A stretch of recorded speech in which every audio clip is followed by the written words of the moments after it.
Hello, ladies and gentlemen. Welcome to episode 636 of the DrunkNerds podcast. I'm host as always. I'm Tyler, and joining me we have the man, the myth, the legend himself, Sir Colonel Gables. What's up, buddy? Oh man, a lot of things have been going up. These past couple days have been sort of interesting. I mean, obviously I watched the Niners and the Seahawks game this past Thursday, so that was definitely an that was an interesting experience to say the least. Yeah, yeah. Gosh, so many thoughts, so many feelings upon that initial string. I mean, I'm glad they won, but there's definitely was a lot of bullshit surrounding all that. But other than that, though, man, I've been actually playing two different games this past week that Nice. aren't like, say, something I've played before or Vampire Survivors. So hey, Hey, we're getting there. We're getting that's there. that's definitely getting there. That's getting there. But other than that, though, I mean, ah, I've just been doing the same old, same old. Been working during the week. Been incredibly exhausted. Hell, even last night I actually fell asleep around 9 o'clock, which is really weird for me. But yeah, man. I mean, I'm doing pretty good. How about yourself? I'm doing all right. Clanging and banging as always. Had my 6 week checkup from my doctor's appointment after my surgery, my Yeah, foot and ankle and everything. So the good news is that I'll be able to probably take my boot off here in another week. So that'd be nice. nice. And then just waiting to get a phone call about physical therapy. Gotta I'm on my work has to approve it, which is just a technicality. So once they approve it, Oh, I see. then I'll get a phone call from physical therapy people, and then I can start physical therapy, and then I have a checkup the first week in November, and then hopefully I'll be able to go back to work finally. Shortly after that, so at least full Wow. time. So I might be able to go back and do like part time stuff before then. So that'd be nice. But yeah, other than that, really not too much crazy with me. Just watching a lot of football, playing a lot of video games. Hmm. Yeah, so trying to enjoy, make the best of it as I can. Watching, going through some TV shows, kind of try to play catch up on like backlog of like TV shows and movies and stuff that I've just we don't have a lot of free time or for you just kind of you prioritize the things like the most important things and like more you just get more and more stuff in the back. So trying to like I said, just been trying to like play catch up on mostly like I said TV shows and movies and stuff like that, but definitely been playing some video games. But really only one new one. But we'll talk about that Okay. at the end of the podcast. Um, anyways, Gables and I do a podcast every week. We get together, talk about video games, everything we love and hate about them. We've been doing this for over 11 years now. So you guys want to help us out, we really would appreciate it. We don't ask for money, we ask for time, just a little bit of your time. We do this new do a episode. It goes up every Sunday morning. Um, if you guys can like, follow, subscribe, check us out. We're on YouTube, wherever podcasts are available. We're on it. If you can follow, subscribe, 5-star review, leave comments, like, thumbs up. There are links down below in the descriptions if you guys can click on those. And we're on Twitter, Facebook, everything like that. YouTube's a big thing we're really pushing. If you can help us out there, we crossed 460 subscribers, which is great. We hit every metric we need to make like ad revenue, except for subscribers. So if you guys want to help us out, but hitting that subscribe button, we really would appreciate it. Maybe a thumbs up as well. That helps out with the algorithm and the comment as well. But anyways, Gables, busy week, a lot of major news stuff going on. But before we get into that, Gables, we gotta talk about it. It's one of my favorite things of the year. That's right. It is Extra Life. It's coming up. It's just a few weeks Hmm. away. November 2nd. If you don't know, go to extra-life.org. But it's a really cool thing where Gables and I, every year, and tens of thousands of other gamers every year, we get together. We all play video games for 24 straight hours. You don't have to Hmm. do 24 straight hours. You don't have to do it all in a row. You can do it whenever you want. I know people that just um, sign up for it and don't even actually really do the event. They just raise the money, and all the money goes to charity, which goes to the Children's Miracle Network Hospital. If you're choosing anywhere in Canada or the United States, so if you guys want to sign up or you know somebody that's interested or you want to donate, like there is a link down below for the description to go to the website, but extra-life.org. Tell your friends about it. Sign up for yourself. Whatever you can do to help out, spread the word. All we care about is really spread the word. They've raised over $100 million over the about 15 years, give or take, that they've been doing this. This will be my 13th year. It's Big Gable's 12th year. So you want to help us Hmm. out and raise some money, help those big beautiful kids out there that really can use your help. That'd be really great. Yeah, so that's coming up just a few weeks away. We'll be talking about it more and Yeah, it more is. as we get closer to it. But yeah, it is it's definitely my favorite day of the year. So, but also my least favorite because it takes a while to recuperate from it. So yeah, but Gables. we can't waste any time. We gotta get into it. A lot of news. Yes. Maybe the big news is just kind of started breaking just a handful of hours ago. And there's a lot of ongoing stuff. We're recording this at it is midnight Central Time on Saturday night, Sunday morning, whatever. I don't know how you want to describe that. Um, but so a lot of stuff has been happening. Literally, as we were going live with this podcast for us, stuff was still coming out. Um, but Pokemon had over a terabyte of information leak out. People are Yes. still combing through it. The guy leaking it, I guess there's a ton of other information in there that he is not like. Apparently, he's not interested in leaking. I don't know what this guy is leaking, but there's been a lot of information. Tons of like original like rough drafts of Pokemon. A lot of Pokemon that we've never seen before that were like just they're like made a decade plus ago and we're just never seen the light of day. Mm-hmm. There's lots. So there's like if you want to go on Reddit or wherever to find some of that information, it's out there. We kind of want to go over the kind of some of the bigger stuff that's going on out of this. Um, so Pokemon Synapse apparently is a multiplayer Splatoon-like Pokemon game made by is it Ilka? Is that the team that made the Gen 4? Ilka. Yeah. Okay, and then Game Freak are working together on this one. Except originally they thought it was an MMO, but it turns out it's more of like a. It is being described as a multiplayer Splatoon-like game. Hmm. Peoples, what the fuck? Yeah, I know, right? It's kind of hard to try to grasp your brain around it. A Splatoon-like game, which means it's like cover territory. You pretty much go through and try to limit your opponents and stuff based upon like either just spreading a whole bunch of your ink and stuff around everywhere and stuff. So when I think about that, like a whole 4v4 sort of experience and stuff where you're just taking over a lot of terrain, it could be like God, it could be similar to that of like how Pokemon Unite does things, from their That's whole immediately what I thought of. Yeah. MOBA type of thing. But instead of just like taking out your Pokemon doing this and that, it's more of like a squad based sort of action game, possibly. I Yeah. mean, I don't know. I mean, it's just roughly guessing. It's like when I hear Splatoon like, I think of, oh, okay, maybe there's some Pokemon that'll just be responsible for just spreading a bunch of a bunch of like I don't know, a bunch of their stuff or like to try to cover territory for Yeah. shit. Yeah, I'm wondering if it's not like 1v1 comparison to Splatoon. Maybe they just use that as like a yeah, maybe it's a 4v4 action like character. I'm thinking almost more like a kind of like I don't want to say like Overwatch exactly, but something similar more to like this Overwatch style game like a character, action shooter type thing in that sense Hmm. where that you're not shooting but you're using your abilities like Charmander's flamethrower or whatever. Like I guess I can see that maybe like I don't know, but um, it is interesting. Like especially with I think the most fascinating part about this is it is like we don't know how like Game Freak could just be like support in this and Ilka's running this entirely, so maybe it's closer to like a kind of like what was that Pokemon fighting game Pokemon Fighter what Pokken tournament. yeah that yeah maybe something like that where it's just kind of like a spinoff like I don't think it's like Gen 10 or something but No. something like closer to like a yeah like it's a side game that like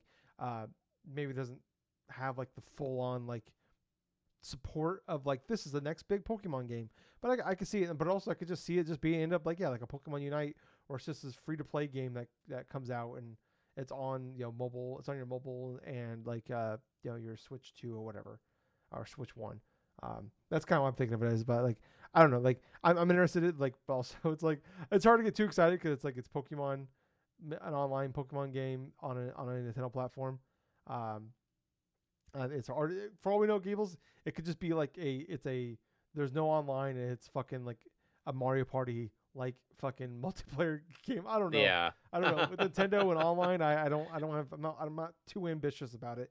But I would be serious. I would be curious to see. I'm curious to see it, but like I'm not like overly pumped for it. Some other stuff out of this is like the source code for Black and White 2 and Heart Gold and Heart Silver or Soul Silver are out there. Switch 2, we officially know for a fact that the code name is Ounce for Switch 2, which is something that's been reported in the past already, but now we know it's the case. Yeah, Um, it's a confirmation. yeah. So for all we know, there might be like we're gonna wake up in the morning, Gables. There's gonna be like they're like the Switch 2 has been leaked officially now. Like 6 hours from now, all this is gonna be null and void. But some other stuff out of this. Pokemon Gaia, Gaia, is the code name for Gen 10. It has two versions, version K and version N. It looks like it is based off of Greece, is what kind of like the leaks and stuff that we're seeing out there. Some other information here is Gen 10 is being worked on for Switch 1 and 2, Hmm. so That's what cross-platform. it's saying currently. Yeah, it doesn't. It's I not a mean, if verification, but it is. They're at least testing out the waters for it. yeah, yeah, that'd be kind of interesting. I mean, Greece definitely does have some interesting lore and also some interesting history in terms of that country. I mean, I've heard like rumors about that, rumors about Australia potentially. Well, the That's Gaia is yeah. a direct reference to like Greek mythology. That's why people are saying that. Well, yeah, that's the natural assumption though, because of the code name stuff. I mean, you also could think of like maybe elements of space as well. I mean, that's definitely That's something fucking that's dumb. been I hate that. thrown. I know it's dumb, but at the same time, I can't really rule it out No, you can't. because No, I mean, if Fast Furious went to because you know how space, Pokemon would go Pokemon, to space. yeah, man, Pokemon has already gone to space before, and even though it was like kind of mini, kind of like a Delta episode thing for like Alpha, Omega Ruby and Alpha Sapphire and stuff with the Delta episode, traveling space with your Mega Rayquaza and stuff on the Battle Deoxys. I mean that shit you can't really like say for a fact that oh hey yeah it's gonna stupid for them to go to space, but yeah, man, it's really interesting in terms of what's coming out here. Like beta things of like previous like released Pokemon. Like seeing beta forms of Pokemon Licky Licky and like Lombre and like Nuzleaf and like all these and then all of these scrapped type of Pokemon artwork and stuff from not just for Pokemon in general, but also for some of the gym, like some of the trainers, and especially some of the like the beta versions of character sprites, especially for Team Galactic members. Which I kid you not, every single one of the Galactic members that I've seen, their beta forms, it doesn't matter if it's like Commander Saturn or Mars or Jupiter and stuff. The beta ones look a hell of a lot better than what we got in the main game, and that's because it looks more casual and not so much like a goofy ass space shit. But the one thing that we really got out that was fairly concrete was just like what Tyler was saying, the code name for the Switch 2, the next iteration of the Switch, whatever, Ounce. We know the code name now for Generation 10, Gaia, which is rumored to be releasing like in 2026, maybe be announced in 2025. Yeah, yeah, because And 2026 is the 30th anniversary, right? yeah, Okay. it's the 30th anniversary of the Pokemon franchise. But it also confirms that that next iteration, the next Nintendo system is going to be releasing next year, possibly. Yeah. Wow. 2028 probably. Gables, we're 2028. gonna be doing Switch rumors for fucking till we're 40. Okay. Yeah, pretty much. Yeah. It really does feel that way. Yeah. We've had these Nintendo Switch Pro rumors since like the original Switch came out, you Since know? 2017, people were already talking about the Switch Yeah, Pro. yeah. But the there are still other things that are coming out to this. It's like we've had map editors of Gen 3, we've had beta songs or some that didn't make it into the final versions to say like Diamond and Pearl. There is a lot of extensive stuff that is being leaked out here. So if you are a big Pokemon fan, kind of like myself, it's like you would love I would owe it upon yourself. Just take a look at some of the stuff that is coming out because some of it's pretty cool, some of it's absolutely hilarious, and some of it's is like absolutely, oh god, I'm glad they didn't go with this design or that design. Yeah. Yeah. It's like a who's who. And who's to say what else may be coming out from this? We've already seen like a scrapped DS game that Game Freak was going to go forth and go with at one point, but it never made it past the beta phase and stuff. But that was like an entirely different game that had to involve beetles I think like fusing with one It was another or something like bugs. that It was shit. bugs, and you fuse them together or something. Yeah. Yeah, bugs and fusion and stuff. That was like something completely different from Pokemon. But yeah, they were still experimenting with a whole bunch of different concepts and stuff. Even though like whenever people think of Game Freak, they think of the Pokemon stuff. But at the same time, it still hasn't stopped Game Freak from releasing games like Tempo the Badass Elephant, or like Yeah. or like There was that. oh What was god, that? Pocket Jockey or the horse racing Pocket game? Jockey. Yeah, Pocket Jockey for like 3DS and also for iOS and stuff like that. And there was that Sword Hero type of game Oh or something yeah. that was on the 3DS. And they got that other one But there. There's that trip like that big huge like AAA game they're working on too. I can't remember what it's called. yes, it's also something that they are working on as well. That sort of modern type of game, looking type of It got game or like something. But one it's concept art like 3 years ago. it's like one concept art we've only known about, but we don't know anything else about it. I mean, I highly expect to see more leaked things upon that, more so than I would say something like a holy grail of like Pokemon knowledge. Yeah, I mean, I don't know. Like I'm just curious to see what it is. Like I'm not Pokemon leaks like don't really bother me too much because like the lore is like whatever to me on this one. Yeah. To me the main thing is I'm honestly more curious about is like the game side of things. Um, Mm-hmm. like there's more references people were seeing about like water and stuff like that. That's Yeah. why people are suspecting like there's just kind of like tying more into Greece being Gen 10. A lot of references to like water elements stuff like that. So that's why I think that and Australia could be a part of that too. But I mean, there's a lot of information leading towards Greece here so far. Um, but yeah, I don't know. Like it's just crazy to me. Like obviously it's Pokemon Nintendo or I know Pokemon isn't owned by Nintendo outright, but I was telling Gables jokingly in our chat earlier. I'm like somehow Power World is responsible for this, and if not, Nintendo will find a way to pin this on them so they could take their game down. Um, Honestly, wouldn't surprise me if it was Nintendo leaked this on purpose to then somehow frame Power World for it. Oh my god, that would be really hilarious if that actually did happen. Mm-hmm. Well, maybe not so for the makers of Pal World, but at the No, same time, I mean, it just ties into Pal World in yeah, some way. yeah, we're gonna have to release all these goofy fucking uh, Pokemon that we made like 20 years ago. They're gonna take the L, but we're gonna take Power Roll down because how dare they come out and put out something like this in our country 2 blocks away from us.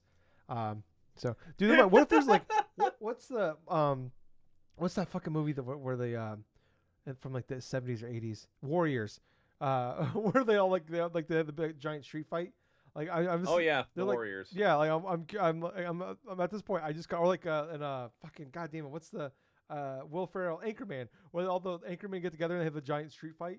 Like that's what I'm expecting now. I'm expect because like literally their companies like 2 blocks away from each other.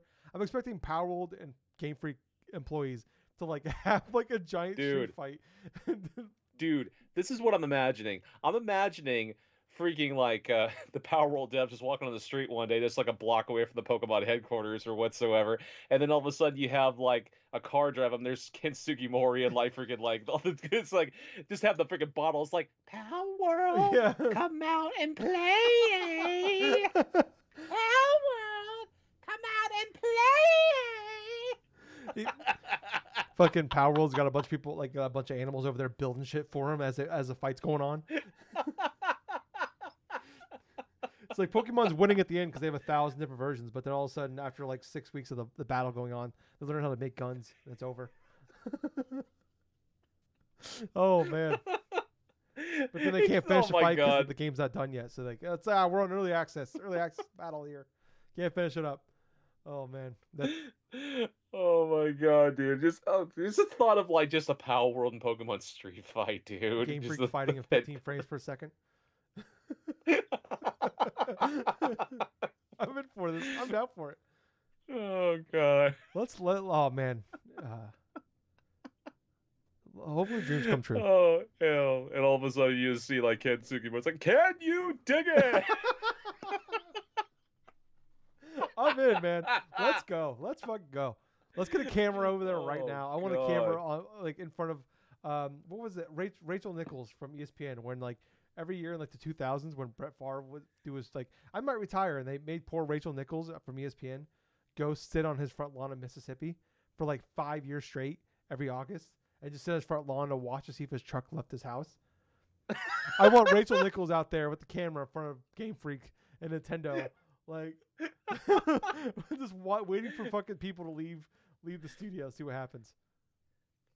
Oh man, that's what I want. Oh man, I hope honestly that'd be the best thing to come out of this is a fucking Power World slash Game Freak game war. Oh man.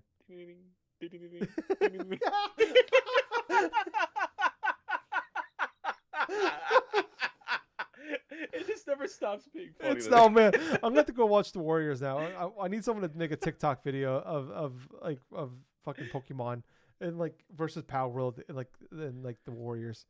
Oh In man. the Warrior style, dude. I mean, that just writes itself. Oh man. I hope so. Oh man. Okay. Well, we gotta find a way to move on from that one. But my God, Gables, that killed me. That was a good one. Oh man. That was. Oh Jesus. Okay, that was a good conversation. Well, it was already gonna be a Nintendo heavy episode, but we're gonna stick on Gables with Nintendo is apparently doing a playtest. Maybe this is what the playtest was, and it leaked early. Uh, Oh, what a way for a playtest that start. yeah. um. So Nintendo's doing a playtest. It is they're calling it Nintendo Switch Online the playtest program. It'll take place from October 24th to November 6th.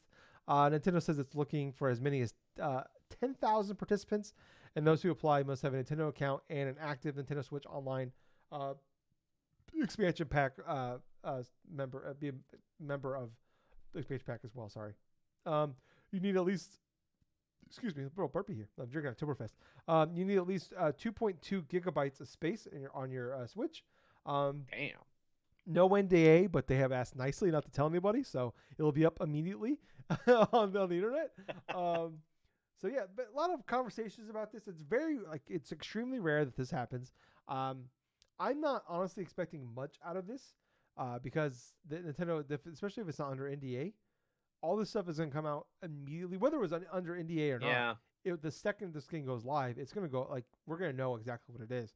Um, so I'm not expecting too much. I've seen a lot of people talking about, ooh, it's a streaming service for like a way to stream your games or whatever. Kind of we've seen like Xbox been doing with like their cloud. Mm. So people are like wondering if it's GameCube, but then also people bring up the point that like if it's streaming like games, why do you need 2.2 gigabytes of space when you look at like most streaming services? You only need a few megabytes of space, maybe a couple dozen megabytes of space because you're like Mm. there's nothing to download really. And then some other people are the most of like the stuff I've been seeing people bring up the most is like some sort of like social app sort of thing, like kind of like a Miiverse type of thing, or something of that nature. But I mean, Gables, kind of what's did you sign up for this, and what's your thoughts on this one? Nah, I didn't have the time to really sign up for the initial thing, dude, because I was already at work when that thing was going It's on. 3 goddamn buttons. I know. I know. But at the same time, though, I think this is going to be something incredibly mundane. And the reason why I think that is because you know how like when Xbox, Microsoft with Xbox has had their trials and stuff of like various stuff, let's say like UI and like all of this other stuff in the past. I kind of feel like that this is what's going on here with Nintendo, to where it's going to be something extremely mundane. They just need a core selection of like people to go and test this. And I think it's a new type of UI stuff for Hmm. the upcoming Nintendo Switch system. It's They're trying it themes. out now and seeing how this is going to work. Yeah. That's what my initial guess is going to be. Yeah. What if it's just finally themes? Like we're adding pink, black, and brown. Dude, I would not hold that past Nintendo at all, Yeah. dude, because everybody gets so like overhyped and like over like compensates for what it could be. Oh, it could be another Miiverse. It could be GameCube games. It could be this, it could be that, or it could be just whatever. It could be just as simple as, "Oh, I can change my freaking UI and stuff like that to an animated theme of Mario dancing or something." What if they bring back the Xbox 360 blades? That's what it is. I'd be down for that, honestly. Um, Instead of, it's not just called blades and stuff, it's just like Nintendo blocks. yeah. Oh my God. Yeah, it'd be something stupid. But they'll find a way to put a multiple eyes and a U in there for no reason. Um, but yeah, I don't know. Like you're saying, like I was saying, like they know this is gonna leak out. I think the excitement is Hmm. because Nintendo is very tight-lipped about what they do. Oh That's yeah. why there's obviously this Pokemon leak is a big deal. And yeah, like Nintendo, like when it comes to leaks in general, like there's not like they become. There's been a lot more leaks on Nintendo. I'd say the last decade or so. But like it's still like a lot of surprising things come out of them that we don't see coming. Like most of the big companies, we kind of pretty much already know a lot of the major things coming from them before they happen. So I think that's the excitement around it, and I get it to a certain extent. Like there's a part of me that's like there's like that little dumb part of you in the back of your head that's like, what if it's something major? What if something's crazy? And like but it's like you're like sitting there like trying to stomp it out, and it will not die. And like there's that part of me. I'm not gonna lie, and then there's definitely part of me that wants it to be something exciting, but I'm just trying to like it's Mm. part of it's just like leveling expectations. Um, I would be really excited for like some sort of social app. I don't know if I want on the Switch because the fucking thing is slow enough as is. Yeah. It's definitely a console that's in its eighth generation, and this is not new to console gaming. I remember the last like year and a half with the PS4 Pro. I had the PS4 Pro. I would bitch constantly about trying to use the store on that thing. Um, but I would like to some sort of like social app because like that's why like it's crazy when you look at like the 3DS and the Wii U and the Wii like they were so big on like playing together and like the Miiverse, and then like you'd open Yes. up like the Wii and it would have all your Mii's out there and your friends' Mii's on Yep. there. Like all about like being together and talking and like we and then you and all that like and it's like whenever I turn on my Switch, uh, it just kind of feels lonely on there. Whenever I turn, like I look at like especially with the friend code thing because like I have like so few friends on there actually, um, and like especially because like and like some of the friends like most of the friends are there because like you don't have like a gamer tag necessarily. I don't even know who No. half these people are.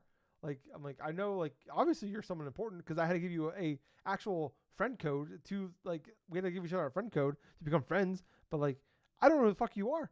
Like I added you 7 8 years ago, and I don't know like I don't know like I would like to like have bring back like I've always joked that like when the Miiverse fell that was a false society, and I don't even know if that's 100% not true honestly. Um, but I would definitely like just like when I go on like my Xbox or my PlayStation and stuff like that. There's like the little community section, and I can like it'll show you like what your friends have been playing, or like you can like see your like trophies or whatever your friends get, or stuff like that. Like it's small things, and I'm not scrolling through it Mm. necessarily, but it's just kind of like it just kind of feels like more community and like or like you get like the little pop up, hey, your friend's online, and it's like oh cool, and I know who that person is because we have a gamer tag, or I can like send them a real friend request where I can see their actual real fucking name, like that's kind of thing I'd like to see. Honestly, I'm not like expecting that, but that's like when the Switch 2 comes out, I would definitely like something like that. Also, like themes, because it's so weird that thing launched with themes as like there's a whole category there, and it's just two, white and black. I Seven, know, it's just so weird. Like it would just have like two for the entire lifespan of the Switch. I mean, for God's sakes, you had Sony that did it like back then, even for like the PS3 and the PSP and stuff, and that was so easy for them to do. And all of a sudden, you have Nintendo. It's like, okay, do you want black or do you want white? yeah, yeah, or like even like when you like remember on the 3DS, like when you put a game in and like your like it Yes, would like your 3DS would change depending on the game you yes, had on there, and like something like the PlayStation's been doing for over a decade, or Xbox will do yeah. too. They did it with their fucking 3DS, dude. They had all these themes, had these all these other stuff like that for that, but they couldn't do it for the Switch. Yeah, it would honestly be funny if they add this now, and then like 6 months later, Switch 2 comes out, and we gotta wait 5 years again for them to bring back more themes. The Switch 2 comes out with black and white again. I can see it happening. Oh man, it's the dumbest fucking console, but we still love it. Uh, moving on though, sticking with Nintendo here. This is from these last two articles are coming from VGC. The last one was Andy Robinson. This one is from Tom Ivan. Um, so Nintendo Gables, video game company. If you don't know, make Yeah. make Pokemon sometimes as well. Um, Oh yeah. make some other weird shit. We got a Pokemon Go Plus. We got Pokemon Go Plus Plus. Pokemon Sleep. Um, there's Mario Run. Miitomo. Hmm. What if I told you, Gables, they also make alarm clocks? That's right, Gables. We have Nintendo Alarmo. And let me just tell you the experience I had. What was this, Okay. Tuesday or Wednesday morning, when I saw, like, every morning I get up. It takes me a long time to get up, the whole process, because I'm on, like, on one leg, basically.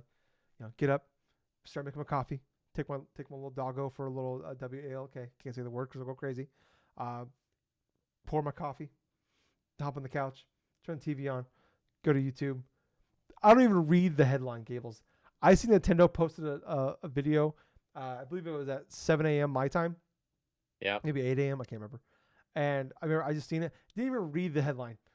I just clicked on it because I'm like, oh my god, did they just announce the Switch 2? Like, what's happening? I just see Nintendo and hardware. I was like, clicked on it, didn't even read it. And Gables, let me tell you, for the first like 3 minutes, it's a 4.5 minute long video. I thought it was an April Fool's Day joke. I was like, okay, when's it gonna turn? When's it gonna change? When's the real thing gonna happen? Part of me was like, do I need to turn the computer on? And should I do a live reaction for this? And then eventually I clicked on I hit the button to make the title come up, and I just seen Nintendo Alarmo. I'm like, what the fuck? And I still didn't believe it. I was like, okay, eventually the real thing is gonna come out. No, this is it. It's a fucking alarm clock, Gables. They made an alarm clock. And no, Gables, it's $100 goddamn dollars. Um, Mm-hmm. it's okay. So you can use five. It has 5 different games, 35 different scenes from 5 different games.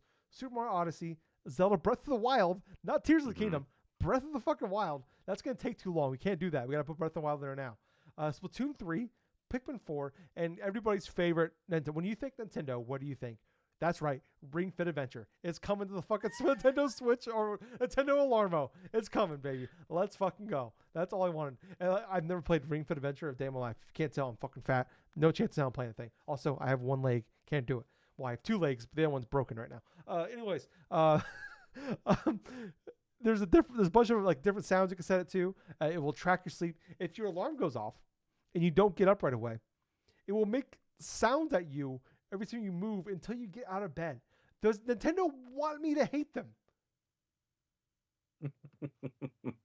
Also, you can buy this thing now.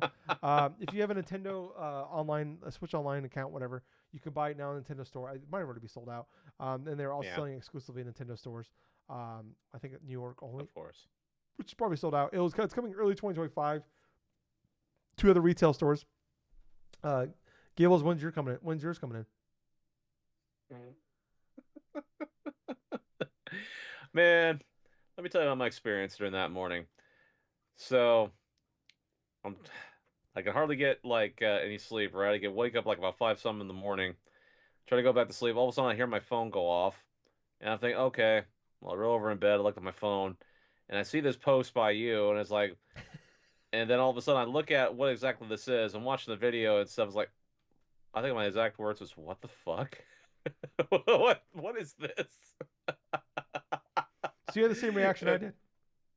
Well, yeah, because it was. I didn't even know the price or anything else. Regardless, I learned about the price a little bit later on. With everything else was was just kind of weird, you know. And $100 for a clock, and the kicker is it needs a day one patch. Yes. There's a day one patch, and there'll be updates later. Gables, I sent you a message. I want you to look at it for me. Don't read it. Just look at it. Look at it. Okay. That same message on our Discord. Okay. There's sensitive information here, but just kind of look at it.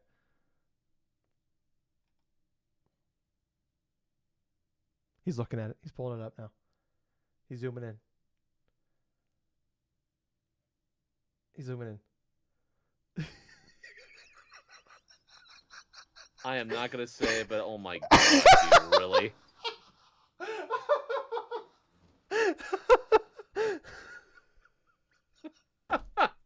Of course you do that.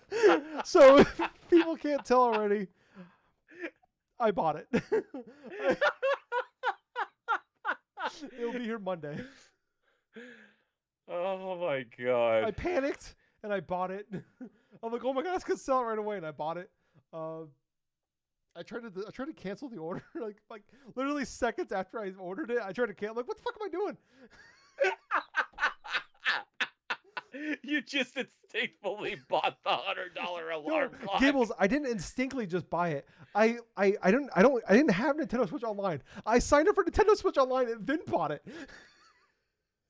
That's even better. God, that's even worse, dude. You're like, oh god, I gotta get this game. I gotta get this clock. I gotta get this clock. I need Switch Online. Gotta get Switch Online. I freaked out. So I signed up for a free trial because I can do like a 7-day free trial, whatever. I signed up for that, and it still wasn't working. So then I'm like, oh, I panicked, so I canceled that Switch Online membership, and then I paid for a month. then I bought it. It was a whole Oh my process. god. All I had to do, but come find out, all I had to do was log out, log back in, and would have been fine. So I paid an extra $4 for no fucking reason. Oh god, Tyler, that's way too funny. You panic I bought panicked. a fucking Which I've done clock. before. Don't you know how many times I bought like something and I'm like, what am I doing? I mean, like I bought like controllers, stuff like, what am I doing? I canceled them before and stuff. I've done it before. I mean, since I bought Yeah. the Astrobot DualSense controller and then canceled it and then bought it again later on, uh, several times. Well, because like it's like post that clarity after you hit the purchase button and you see the charge on your credit card and you're like, ooh. And you start looking at your bills. You're like, oh. And I'm like, okay. Well, unfortunately, Nintendo does not let you cancel orders after you've placed them. So I have one now. Ooh. So I bought $100 fucking smart alarm clock, even though it's like double the price of like smart clocks and does half the things. Gables, it doesn't work if there's multiple people in the bed. So you're telling me this is a single man's alarm clock? Yes, which luckily for us, Gables, we're Nintendo fans, so we don't have to worry about this. Oh my god! I don't know what's funnier, the fact that this clock exists, or the vast majority of people are going to be using are single men. Yeah. Honestly, I'm just like I was like listening to multiple podcasts. Like people are joking around. I was like, "Oh, it's for like children." I'm like, "Yeah, it's for children for sure." Oh, we know the real demographic where this is going to go Yeah, to. You know. it's gonna go to 8-year-olds and 35-year-old men with that live by himself. Uh, Then just that morning or something like that, where you just can't wake up, and all of a sudden, every time you move, it's like da da da da da da yeah. da da. God. No, Gables. I'm gonna be using I'm exclusively only gonna be using the Ring Fit Adventure music. Okay. I mean, honestly, the most iconic Nintendo music of all time. So yeah. So it's fucking this thing is dumb. They said there will be updates later on that will add music to it. Like Mario Kart 8 was part of that. There's one other game they mentioned too. I can't remember what it was. Um, but yeah, The damn thing watches you as you sleep. yeah. It was stupid Gables. The day before I bought the Nintendo Alarmo. I bought a Uh-huh. goddamn fucking Apple Watch. It does all the same things and more. Oh my god! I spent You three hundred bought an dollars. Apple. I spent $300 on watches this week. On things that tell time. I have a phone. I have a clock over there that does the same thing. That's a Bluetooth that has a I know. speaker on it that will like I could play music through it. I have another thing right here that does the same thing that I can't say the word to because it'll start talking back to me. I have another one in my fucking bedroom that does the same thing. Why do I do this? I don't know, Tyler. I have so I many other things I cannot. could buy. So many other things. I make fun of the PS5 Pro price point, and then I buy a fucking clock from Nintendo. I'm an idiot. Deserve to be alone. What a podcast this has been. What a weird podcast. Oh my god. So First Gables, is the Pokemon talk with the freaking Warriors theme and stuff, and all of a sudden we're having like you just spending lots of money on alarm clocks.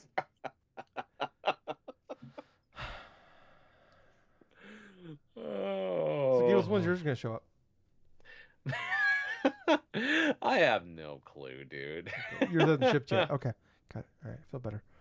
All right, moving on from that. This is a weird show. We're finally gonna break off of Nintendo talk, Gables. We're gonna move on to some Xbox talk here. Okay. So Andy Robinson from VGC had a report here. This is not a report, but Xbox announced on Sunday night after like the Halo Infinite World Championships that 343 is rebranding to Halo Studios. A big part of the conversation, they did like a 6.5 minute video talking about all that major changes that are coming to the studio. One of the big things is they're going to Unreal Engine 5, which if you haven't seen Unreal Engine 5, some of the stuff we've seen out of that, I think it's gorgeous. They talk about games look fantastic in it. Also, it is a very easy tool to use, and most developers, that's kind of the thing they use. And that's something we hear a lot about from like when studios and companies make game developers use their internal engines. Usually causes a lot of problems. We've seen with EA with their internal engine they were using for a long time. They finally started like letting like Dragon Age stuff like that, and the other games like actually start using their own engines. I think we've seen the same thing with like Ubisoft did the same thing recently as well. Um, Mm-hmm. but something we've seen more and more. I think Nintendo is even using like as used Unreal Engine in for like Pikmin, I believe, if I'm not mistaken on that one. Big thing about that is like the reason why studios don't want to use that is because anytime they use Unreal Engine, they have to pay a fee for everything they sell to the to the people that own Unreal Engine. So that's a big reason why they don't obviously even if it's only so let's say hypothetically 3%. If you have you put a big title or something, that's a lot of money. You sell a million copies. Yeah. That makes that adds up real quickly. So you can see why especially when the margins are very thin on gaming, you can see why they don't want to do that. But also have the headaches of like something like Slipspace that apparently I didn't realize this been around for 25 years. This is one of the original engines that Halo's been on. Um, Wow. yeah, it's just kind of like a lot of. It's not the original. Like obviously, there's like they add things to it, but they talk about basically a big part of the studio is like the cost and dev time to create and upkeep this engine is very very high. So now they can use those developers and that time they're using to kind of keep this engine together and actually use it to make video games. Uh, so like most of the devs, like I said, prefer Unreal Engine 5. This is an engine that's 25 years old, um, and they also mentioned that there was multiple games in development. A couple things on this, not confirmed. I don't. One of the things where like sometimes we're like you hear rumors and the rumors. You hear people just having discussions, and I don't know if this is crossed over from like people just having discussions and hypotheticals to this is like actually to like now people are assuming this is the case, or if these are actual leaks or rumors. I don't know for sure, but I've heard multiple people on multiple different platforms mention um, that I think it's November 2026, would be the 25th anniversary of Halo. So I heard a lot of Mm. people say that so they mentioned there's multiple games in development. That one of the big things they're going to be doing is the original Halo, in Unreal Engine 5, completely remade in November 2026 for the 25th anniversary of Mm. Halo. That is something I've heard multiple people say. And like I said, I don't know if that is just people speculating, having conversations, or this is a full blown rumor at this point. I honestly don't know. Mm. What about you, Gibbs? Well, that's going to be interesting if that is true. I mean, when I think of like they're rebranding just Halo Studios at 343, it kind of suggests to me that they're trying to kind of ditch the stigma here for like 343 in general because of the work that they've previously done on like previous games. Let's say like after Bungie left after Reach was completion and stuff like that. It's like Halo 4, Five Guardians right here, and then like Infinite and stuff. They kind of and also like the various like scuttlebutt of like 343 Studios like not initially wanting to use like certain aspects of like say Bungie's work or kind of like just poo-pooing Bungie's stuff and like more or less kind of touting their stuff a little bit more and stuff. After all of that type of stuff going on, the rebranding here is kind of interesting in that retrospect. But I wouldn't doubt it at all if they're going to be going back to the board in terms of like trying to do like a original Halo remaster. I kind of like the idea they're going to Unreal Engine 5 in that core space because not only is it to make it more modernized and not on like a 25 like a 20 something year old like engine and stuff that is still trying to maintain and try to get things all nice and smoothed out and stuff. I am not really entirely too sure how this is going to progress in terms of like the future of Halo, but at the same time, if we have to look forward to a remake of the original Halo and it potentially could come onto multiple platforms, I mean, that would be interesting to see, but I'll tell you what, man, I mean, unless I see the initial footage myself and just without a shadow of a doubt, I know this is going to be a good game or just a good faithful remake of this classic. I mean, I'm not holding my breath at all, dude. I mean, even with all the changes that's been going on in 343 and all this other stuff, I mean, I'm kind of a little bit more like kind of hesitant to really just like get like say, "Oh, okay, I'm excited about this," or I'm like for this or for that, It's like I'm just really being cautiously optimistic about all of this because it kind of just sounds like to me they're trying to it's been enough to where they're trying to put some positive influence on this. We'll try to just kind of hype up in terms of whatever they try to make in the future.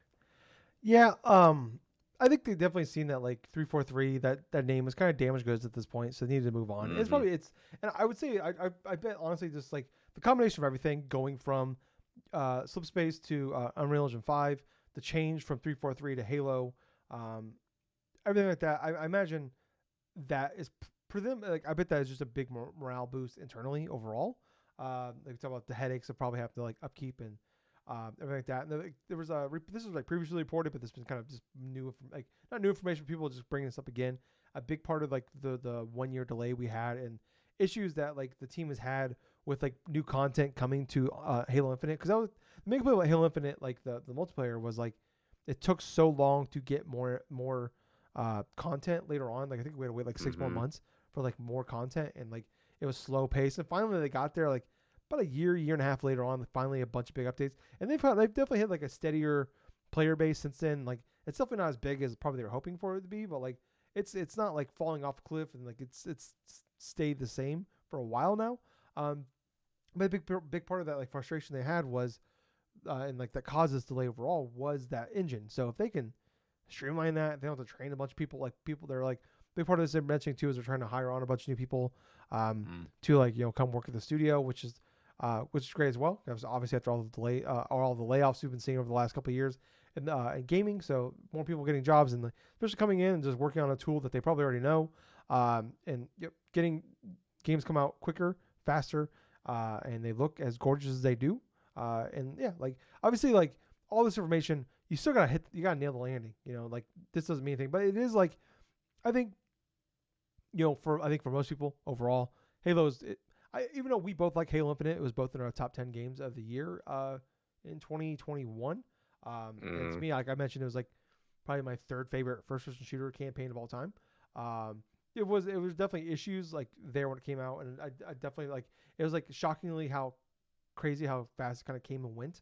Um, but also that's kind of I think modern gaming at this point nowadays. The games just kind of come and go. Feels like Metaphor came out yesterday, and it kind of feels like we've already kind of moved on.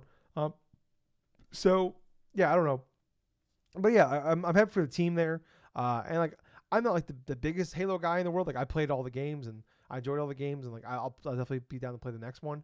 But yeah, I think it's just like if they can just come out and they can if like this Halo remake is true and does happen, like it is cool. To, like it's always cool to like celebrate anniversaries of games, and I think it'd be great like if they can come out and they can nail this and like yeah, is it like the easy thing? It's quote unquote easy thing to do here. Like, hey, let's just go back to like the thing that everybody knew and loved, and let's do that, and let's make it look fucking gorgeous, and like, if they can nail that, it is a nice. It's a like it is. It's a slam dunk. It's a layup for them if they can get Mm. that and pay it off, and they can do it, and it works out, and like people will be very happy, and I think it'd be great. Like I think the gaming is better when Halo is on top. It's one of those franchises when Hmm. that like when Nintendo is down, it's like Nintendo's like our video games is not as fun when Nintendo's down.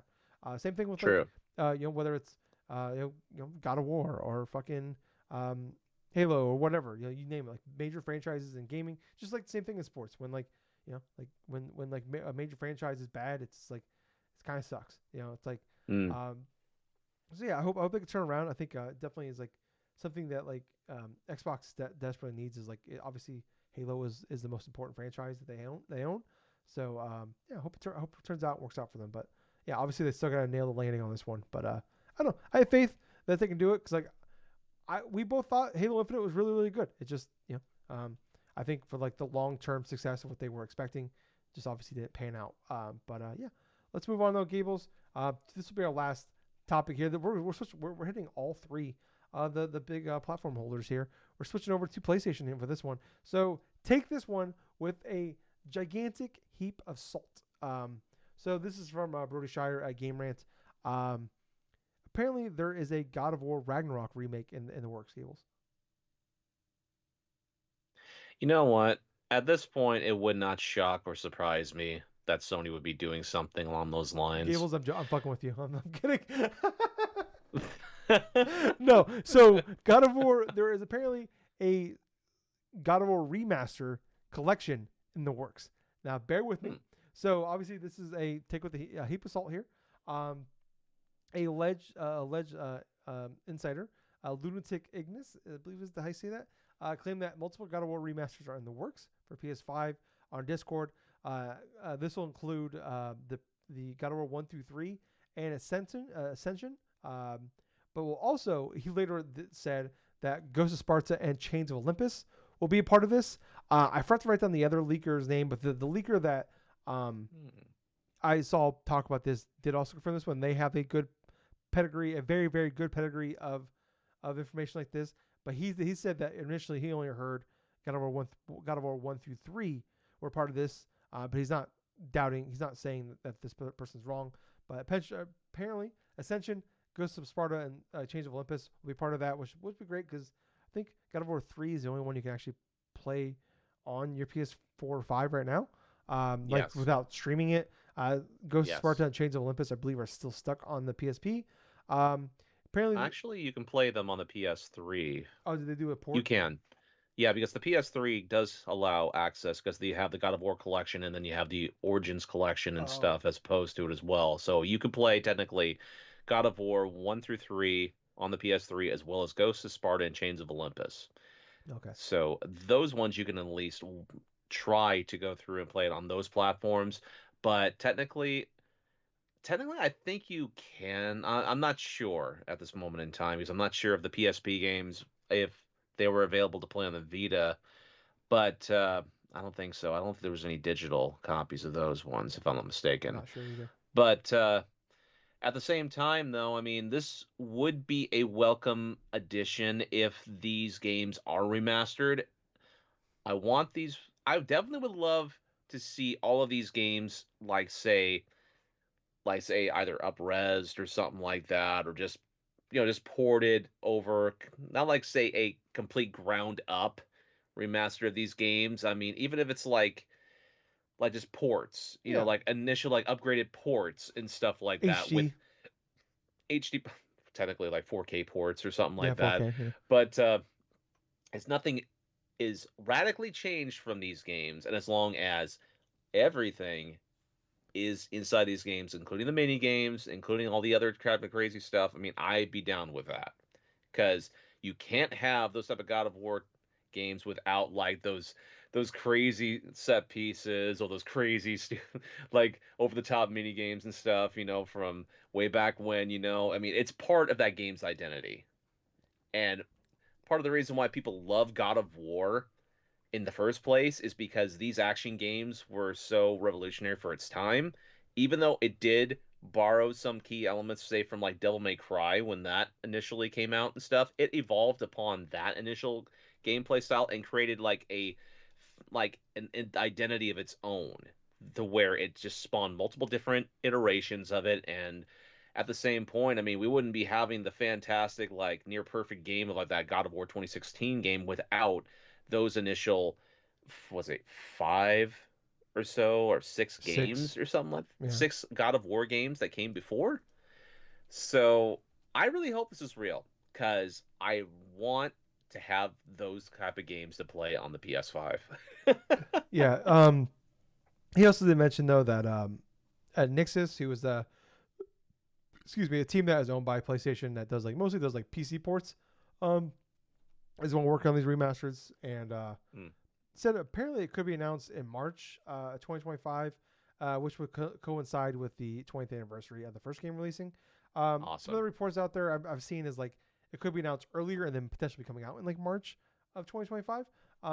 Which I mean, honestly, would set up nicely for like potentially like a Game Awards announcement, something like that, maybe, and then releasing it in Yeah. March as well. So we'll have to wait and see. But I don't know. Obviously, take that with a giant grain of salt. But there is definitely some smoke that fire. I would definitely like I don't know. I love God of War 2018 and Ragnarok are two of my favorite games of all time. I think 2018 is my favorite game of all time, and Ragnarok's probably in the top five, top two maybe even, depending on the day. But I don't know. Like I don't know. Like I never loved the original God of War games. So I guess I've tried playing God of War one multiple times and never done it. But I don't know. Maybe I'd be down to check Oh it out now. man. So or like give it I another know shot from now. come I know come from like coming from like way back when and stuff, I did play through the original God of War. I think on finally I did like on PS3, but I played through both Chain of Olympus and Ghost of Sparta on PSP. Both fantastic games. I mean, absolutely fantastic and also tragic in their own ways. I'm not going to go through and spoil a lot of the different things, but I played through half of God of War 2. I didn't even touch God of War 3 because at that point I was burnt out and tried to play a lot of those different God of War games one after another. But at the same point, it took me almost 10 years to pick up another God of War game, and that was when we did Extra Life a few years ago, Yeah. and I played 22 hours of freaking God of War 2018. Like, not like, say, back to back, mind you. I took breaks in between, but that entire Extra Life was me playing that game and realizing how fantastic it was, and I just never had the inclination of playing it up until that point. So it's like, anything more God of War related, anything more like, say, just more of like its lineage or something like that, I'm more than welcome. I mean, I've done plenty of like God of War games in that case in point. So it's like, to me, I don't care if it's like, say, remaster some old games or something completely new or something like that. It's just one of those things where I just remember fondly from playing way back when as a teenager. Yeah. Yeah. So yeah, I'd be down for it, but like, I'm not like there's like I'm assuming the extension multiplayer mode will not be there though. Probably not. Probably for the best though it's not. But let's move it on. Let's move on to what we've been playing. Gables, do you want to go first? You want me to go first, buddy? Well, actually, I want to hear what you have to say upon your game. All right. So I mentioned last week I got Until Dawn the remake. Hmm. Picked it up. It got the got the downside of like having a broken foot and not be able to drive. Is I have all my at my apartment.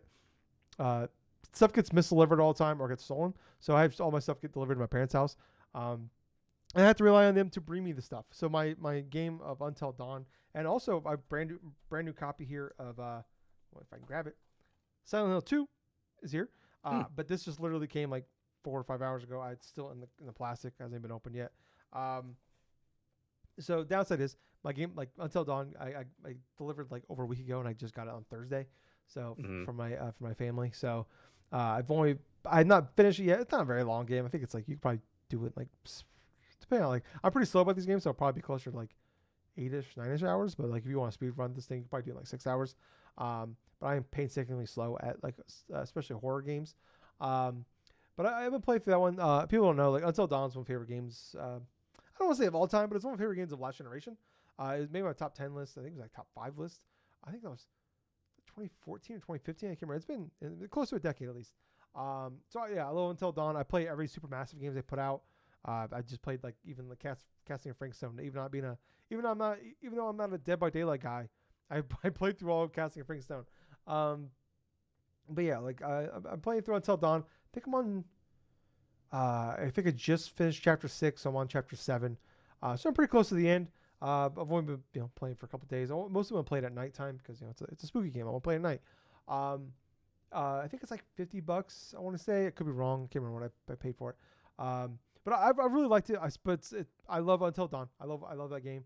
And this is just a one for one almost remake of the first game. And um, they've added some different things. They've changed the music around. There's like some differences at the beginning.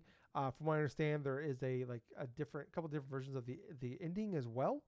Hmm. That like potentially set up a sequel. And there's been some rumors, reports out there. Hayden Panettiere, I believe, so I say that she's like the on the cover of the game. She's the main person. She's did an interview recently and kind of like mentioned, kind of teased a sequel or being more of this game. Hmm. Um, which sounds like coincides with like potentially the ending that you could see in this game. I don't know if I'll get it. If I don't get that ending, I'll find it on the internet later on. Um, but yeah, I've been playing through it. Like I said, I love Supermassive. I'm a fanboy for this one. I know like Ballistic Moon made this one, the remake, but a lot of people that work at Ballistic Moon are former Supermassive game people. Um, and there's like I said, there's rumors of Until Dawn 2 happening. Oddly enough, at Fire Sprite, which is weird, because you think Ballistic Moon's like typically when you see a remaster or a remake of something, it's because they're planning on working on the next one. So it's very weird that's happening. Hmm. But anyways, back to Until Dawn. Um, I'm really enjoying it. I really love it. But it's also October, so I'm down for this. Is like the time of the year where I want to play these type of games. is one of my favorite type. It is like the beginning of like one that introduced me to one of my favorite genres in gaming. Um, but like I would say, do you need this remake? Is this necessary? And I'm someone that defends like people that get mad about like the $10 upgrade to remasters, like Horizon or Last of Us stuff like that. Like I think that stuff is kind of silly to get mad about it. But to pay $50 for this, I would say honestly probably not. There's no like major improvements to like the gameplay. That's kind of the most disappointing thing is like um, I feel like playing future Supermassive games later on, they've improved upon the genre. I think the writing has gotten a lot better. The characters got a lot better in their future games. Just the movement of the characters and like just like I don't say there's like a not necessarily a run button, but more of like a slight jog button, which is very nice in Mm. that game. And like Until Dawn, one of my biggest frustrations at the time was like character movement was very slow and like um almost like it was very like the way you turned, you just kind of like it. There was like no swivel to it. There was like it was like it felt very slow, almost like a fucking um like a boat, a giant like a yacht trying to turn. Like the way character movement in that game was not great, but it was also like it was a PS3 PlayStation Move game that was converted to a PS4 game. So it was like you Right. can just deal with that. And that's been some of my biggest frustration is like it's almost like too much of a one for one remake of the original game. Where like man, like there's I wish you would have improved like things are better, but I don't think it's a drastic improvement enough of like what you expect when you hear remake, not just a remaster. Remaster like if this was a remaster, my expectations would have been a lot different. And like I would have gladly paid the $10 and be totally fine with that one. And I'm not even like super mad about the $50 price point upgrade. Um, but like I would definitely say like if you can just buy Until Dawn the PS4 game or buy this one and like the you're talking $20 to $50 whatever it is, or you can probably find it cheaper used somewhere.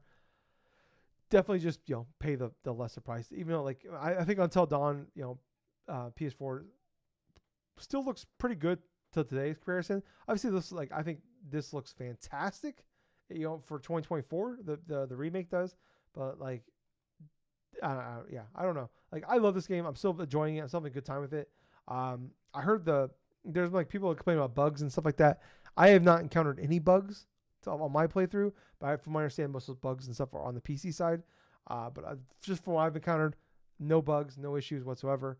But I don't know. Like I said, I'm having a good time with it. If you are a massive fan of these games, massive fan, super massive, but if you're a big fan of super massive games, yeah, like maybe it's down. You're down for it, like having friends come over and play it or whatever. But if you're just like a casual and like, hey, this looks like a cool thing to play, or maybe you're someone that jumped into like the Dark Picture anthology or the Quarry or something like that.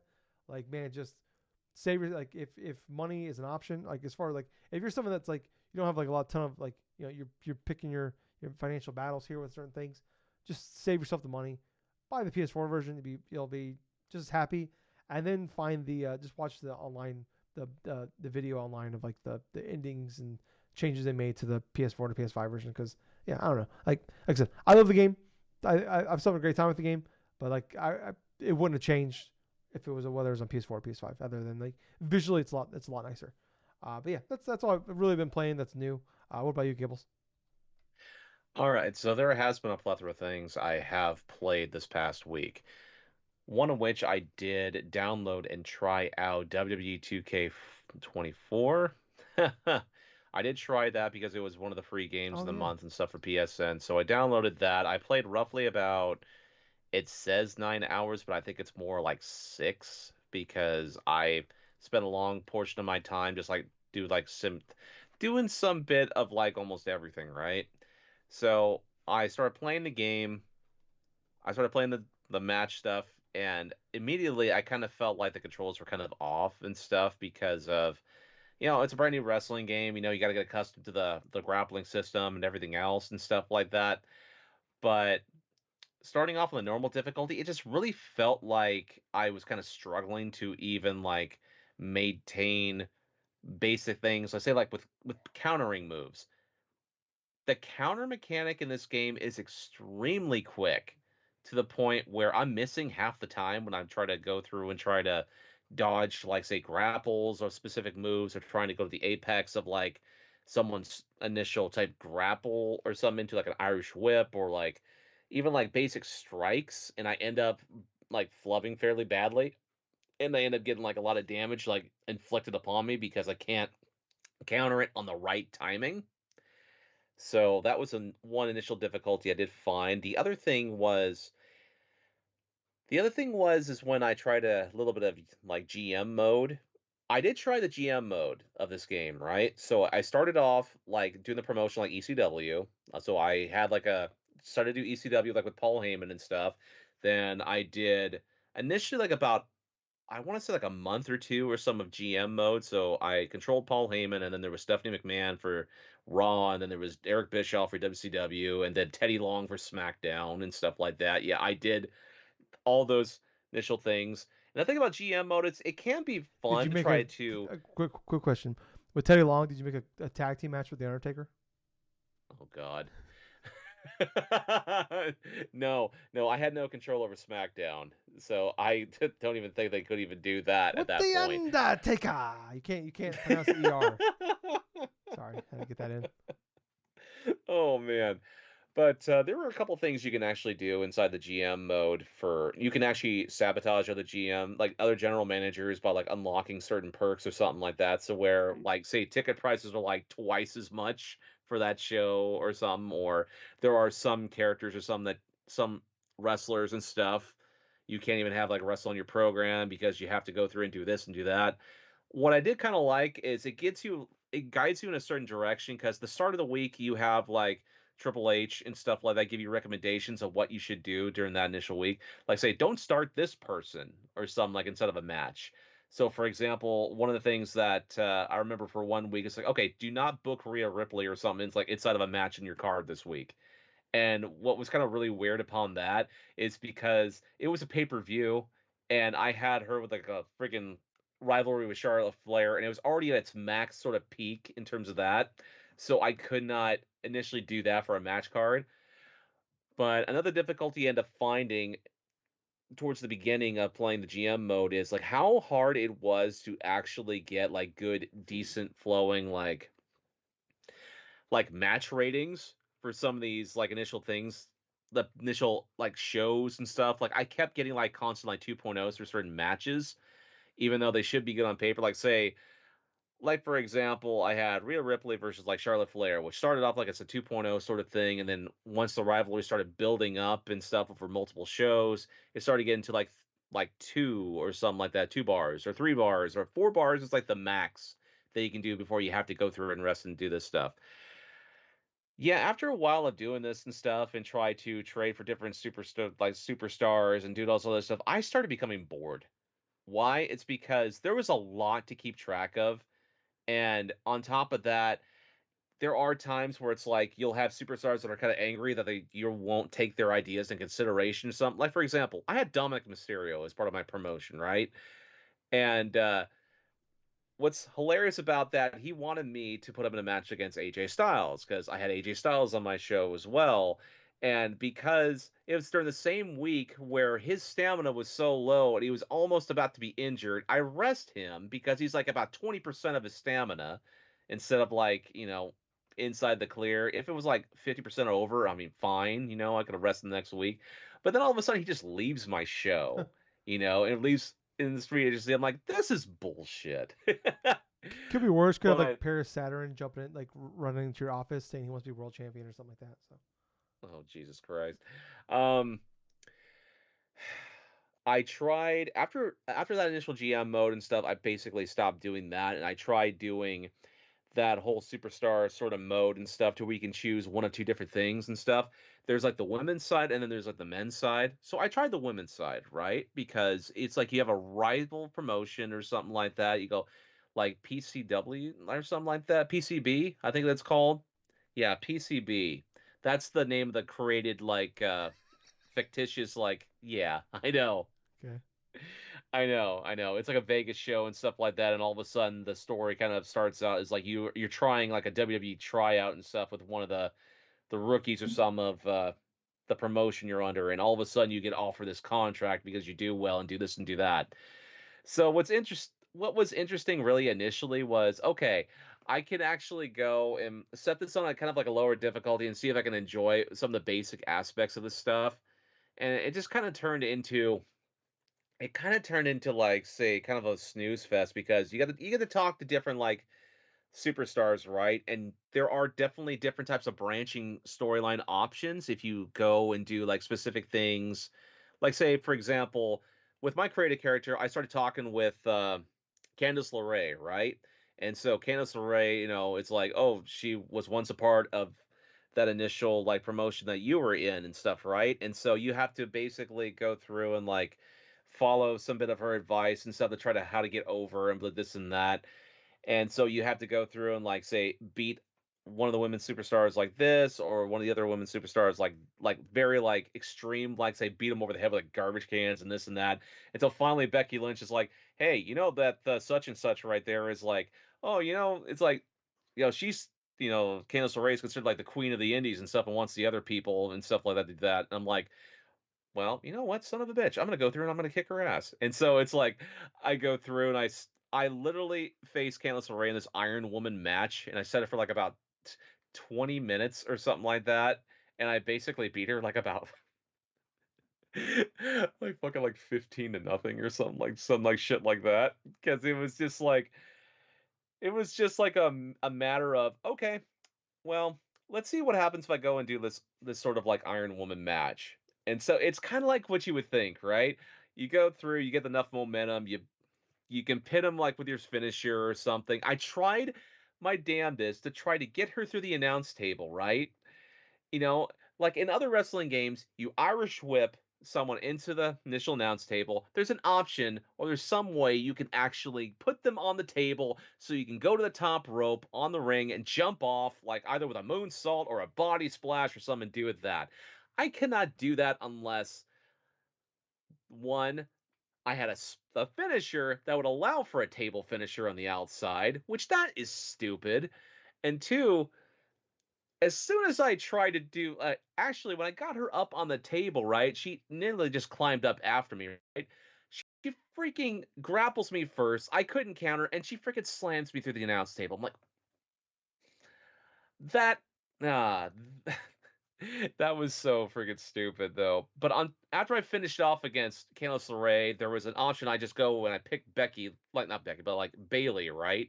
And of course, she's heel in this game because of the whole thing with like damage control and this shit and that shit. But ultimately ends up like me feuding with like Raquel Rodriguez or something like that because I beat like a couple people inside of this triple threat and all this other stuff. And then after all of this is all said and done, I'm not really getting into a lot of the gameplay core aspects of it because it's like it's basically going through and it's like the same thing where I have to go through and beat these wrestlers in order to just try to advance the storyline stuff. I don't want to go through and lose a match because it's just basically just going back, just kind of regressing in terms of what I could do. So after that initial stint, I kid you not, like about maybe 6 or 7 hours on this game this past week, and I just deleted it off my PS5 because it's like this did not feel as fun to play as I did when I played AEW Fight Forever. At least it improved in core aspects to where the momentum shifts and stuff felt kind of natural and stuff. Whereas, how WWE, the 2K games they feel kind of more aimed towards being more realistic, where the AEW one kind of felt more arcade style, and I kind of liked that initial feel of it. I could do basically kind of what I used to do in older wrestling games to where, hey, if I get enough momentum, I have my finisher, I can go and use my finisher and stuff. I could pin somebody for a 1, 2, 3, nothing like stupid. But yeah, there was more games I did play this week. I did play Legend of Zelda: The Echoes of Hmm. Wisdom. I did play a bit of that game. I think about, I want to say about 2 or 3 hours worth of it. I just did basic exploration stuff. And I copied a whole bunch of different monsters, right? So it's like you have like Lizophoses, like freaking all those little spiders and stuff like that, all these different like forays of these different like Zelda enemies and stuff. And mostly I just kind of want to tinker around with how I can go to different areas and stuff and see what I can initially get myself into what sort of mischief. what was kind of hilarious is I'm like figuring out like the bed is so OP in this game because you can literally like almost go anywhere, and then if you combine it with something like a trampoline, you can get Yeah, upwards it like breaks it. higher without. It breaks the game. Yeah, it absolutely does break the game, and sometimes in fun ways too. Like, I was inside of where the Goron area is of that game, where I finally go and I see this heart piece, right?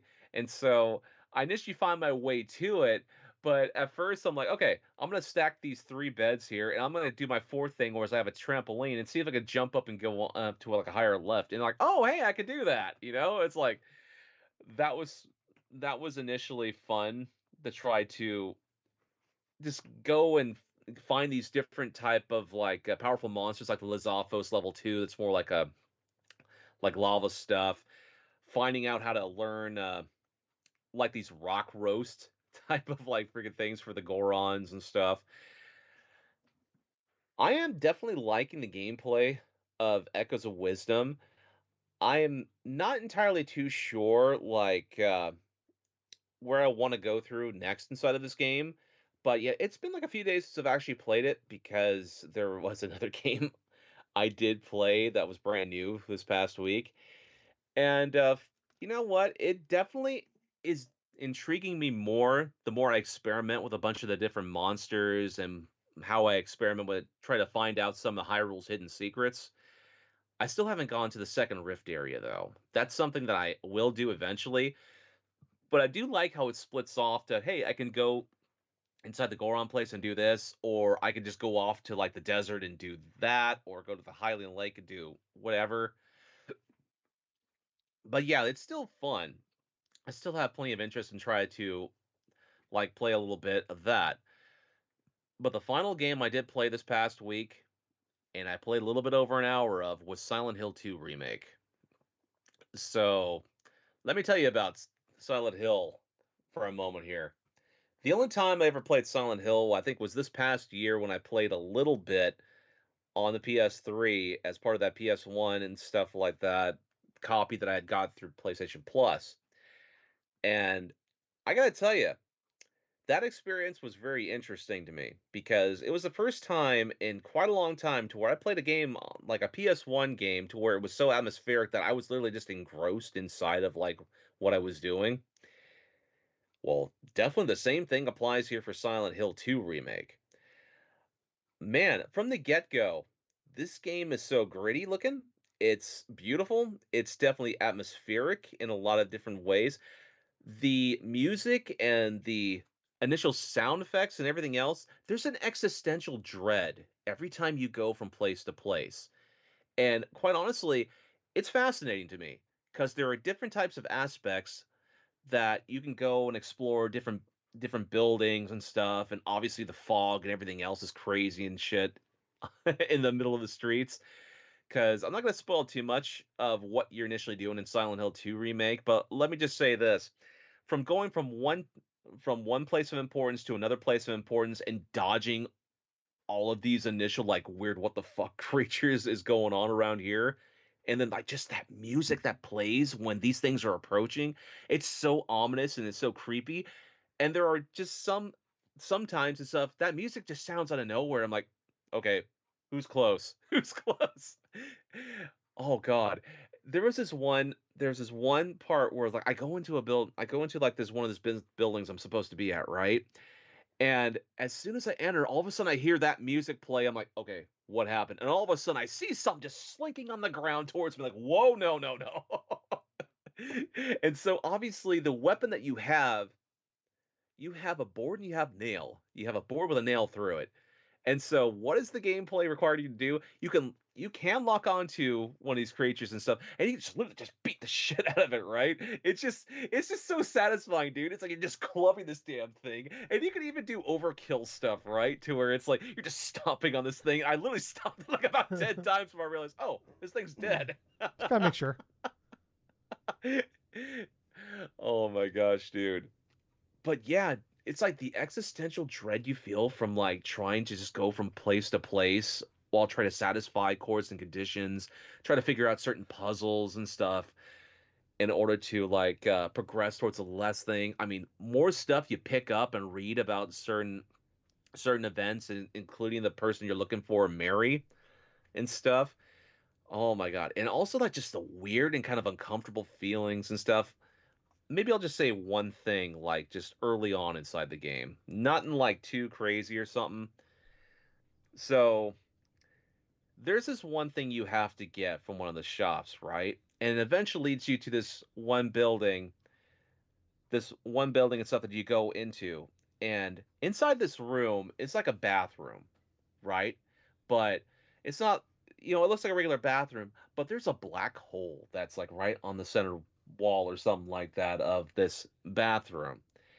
And you go next to where like, the tile and stuff of this bathtub is at, and there's an option where you can just reach your hand right inside this hole. And all of a sudden it's like you just hear something like this squishing sort of like feeling or something like that going through, and all of a sudden you take your hand out and there's this little key. There's just like this little Hmm. freaking like not like a key, but this little like button that you need in order to try to progress to a certain thing. And it's just that uncomfortableness of like, oh God, it's like, do I really have to go through and put my hand in this hole? It's like, oh God, what am I feeling inside this dang thing? And it's like, oh God, it's all covered in like crap and stuff.